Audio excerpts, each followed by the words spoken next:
नमस्कार, आप देख रहे हैं B9 न्यूज़ 24 की खास खबर। ट्रांसजेंडर प्रियंका सिंह रघुवंशी के ऊपर हुआ जानलेवा हमला। बता दें, किसी बात की छींटाकशी को लेकर के हुआ विवाद। वहीं हमले से फटा प्रियंका सिंह रघुवंशी का सर, तो युवक देता रहा मारने की धमकी।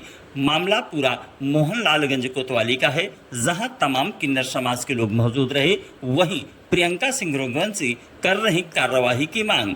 कोतवाली के अंदर धरना प्रदर्शन की बन रही नौबत। वहीं पुलिस महज 151 की कार्रवाई कर मामला रफा दफा करने में जुटी। बता दें, प्रियंका सिंह रघुवंशी ने लगाए पुलिस पर गंभीर आरोप।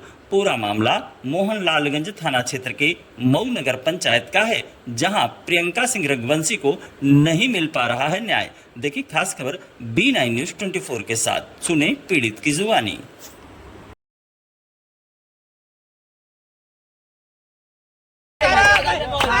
भैया अभी ये बताइए पहले फर्जी मेडिकल कैसे हो गया? फर्जी मेडिकल कैसे क्यों? उस पर सिंपल इंजरी कैसे की जब उसमें टाके लगे? सिंपल इंजरी में टाके लगते हैं। सिंपल इंजरी तो हम रुई से पोंछ देते हैं, घर में हल्दी लगा देते हैं, उसको सिंपल इंजरी कहते हैं। उसको सिंपल इंजरी कहते हैं। गलत बात। कल से सुन रहे हैं, कल सुबह से सुन रहे हैं, खुद सुना हम लोग ने, खुद सुना, कल से सुन रहे हैं। अपराधी को आप बुला नहीं रहे हो। आप अगर नहीं होगा, मेरी बात सुनो, हमारी जिंदगी कोई जिंदगी नहीं है, ये जन्म कोई जन्म नहीं है। मट्टी तेल उठाएंगी, डाल लेंगी, आग लगा लेंगी। एक ही जोड़े के लिए आग लगा लूंगी, उसका खाना सही करके जाऊंगी। आज एक के साथ अन्याय हो रहा, कल 100 के साथ अन्याय ना हो, मैं यही पेट्रोल डाल के आग लगा लेती हूँ।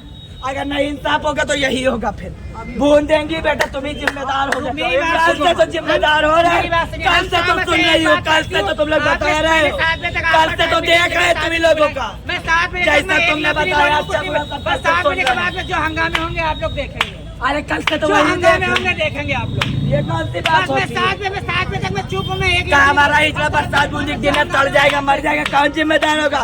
उसके दिमाग में चोट लगी, उसका दिमाग चला जाएगा, तब क्या होगा? कोमल चला जाएगा, तुम जिम्मेदार होगे। 7 बजे के बाद बात करना, अभी कुछ नहीं।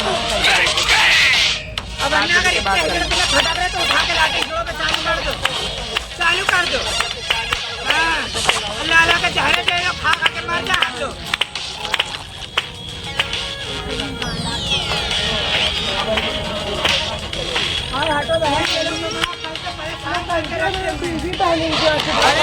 अरे बहन भैया तुम लोग क्यों भैया ये बात पूछ रही हो? हमारे हिजड़े के पास नहीं लोग हैं ना, बात जो होते हो तुम ही लोग मार दो, कुचल दो, ये कोई बात होती है?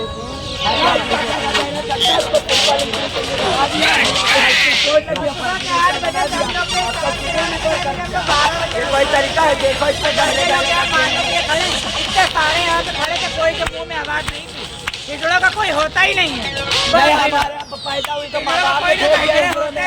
अब हम लोगों की जिंदगी क्या है? तुम लोगों के भरोसे तो तुम लोग भी हमें मार डालो, जहर दे दो, सीधे सीधे खा खा के मर जाए। ये कौन सा तरीका होता है? वही वाला हाल करेंगे जो हजरतगंज में किया था। याद कर लेना, हजरतगंज वाला हाल वही करेंगे, फूंक लेंगे मट्टी तेल डाल के, बस सही हो जाओगे। ये कोई तरीका होता है? न्याय व्यवस्था क्या है? ये न्याय है? अगर यही अधिकारी के बच्चों के साथ न्याय होता है, यही पुलिस वालों के बच्चों के साथ न्याय होता है जो हमारे हिजड़ों के साथ हो रहा है? हम इंसान नहीं है क्या? हम इंसान नहीं है? आजकल तो कुत्तों का न्याय हो रहा है जगह।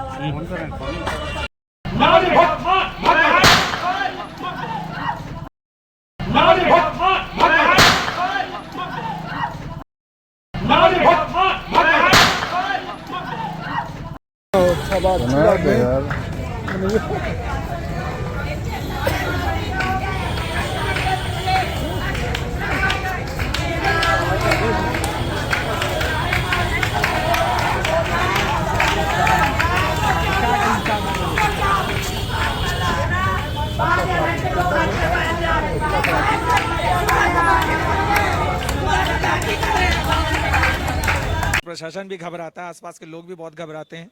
मेरे घर पे जाकर के उल्टा सीधा कमेंट किया होगा। रात में मुझे 10 बजे जानकारी, तो मैंने कॉल के माध्यम से संपर्क करना चाहा, फोन नहीं उठा, मैसेज डाले, उस पर भी संपर्क पे कोई जवाब नहीं। संपर्क किया, उनका नाम है सोनू हरी, अब बाकी ओरिजिनल नाम क्या है वो मुझे नहीं पता है। ठीक है, होने के बाद में इन्होंने जब कहीं से कोई जवाब नहीं दिया, ग्रुप में भी बोला, उसमें भी जवाब नहीं दिया उन्होंने। तो हम मॉर्निंग में नॉर्मल से बात करने के लिए गए कि भैया ऐसी ऐसी बात है, आप क्यों बोल रहे भाई? हम किन्नर हैं, हम लड़के हैं, हम औरत हैं, हम धंधा करें, हम भीख मांगे, हम कटोरा लेकर के घूमें, आपसे क्या मतलब बनता है? है ना। तो ये बात होने के बाद में वो इसके घर गए जब पूछने के लिए, तो उसकी बीवी ने बोला यहाँ नहीं है। ना होने के बाद में फिर हम लोग निकला, उतने में उनकी माता जी लोग निकल आई। निकलने के बाद वो लोग गाली गलौज कर, उतने में सोनू हरी निकल आए, पीछे से आते हैं एकदम से गाली गलौज करने लगते हैं। उतने में पीछे से उनका लड़का, ये लोग डंडे रॉड लेकर के घर से निकलते हैं, लेकिन पता नहीं कहाँ छोड़ देते। और थोड़ी देर बाद बात होते होते उनका लड़का गुम्मा उठा करके मेरे सर पे प्रहार करना चालू कर देता है। 4-5 गुम्मे मारे, 3 मेरे सर पे लगे, एक पीठ पे, एक हाथ में लगा हुआ है। उसके बाद वहां से भागते हुए सामने एक लोगों का घर था, प्रदीप गुप्ता नाम है उनके घर में हम घुस गए, जाकर उनके घर के दरवाजे पे आ करके गुम्मे चलाता रहा। वो लोग किसी तरह समझाया बुझाया, तब वो वहां से हटा। वहां से फिर यहाँ से 112 की गाड़ी गई, 112 की गाड़ी के जवानों से भी उसने बदतमीजी करी, उल्टा सीधा बोला। उसके बाद थाने में आए, थाने में आने के बाद भी हमको धमकियां देता रहा, दुनिया भर की अच्छी बुरी बातें कहता रहा।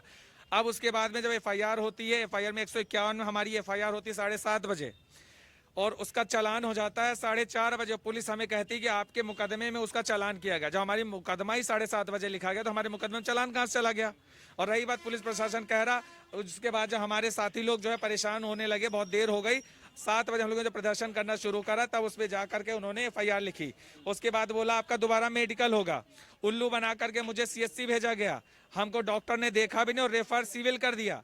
मिला के डॉक्टर ने सही से मेडिकल नहीं किया जी। उसके बाद सिविल जब पहुंचती हूँ तो वहाँ डॉक्टर साहब देखते हैं, नाइट ऑफिसर जो भी थे, उन्होंने कहा ये बहुत सेंसिटिव है, और अगर आपको इलाज कराना है, वहाँ से जो रेफर करा गया है, आपको मेडिकल के लिए नहीं भेजा गया है, आपको यहाँ पे केवल और केवल दवा पानी के लिए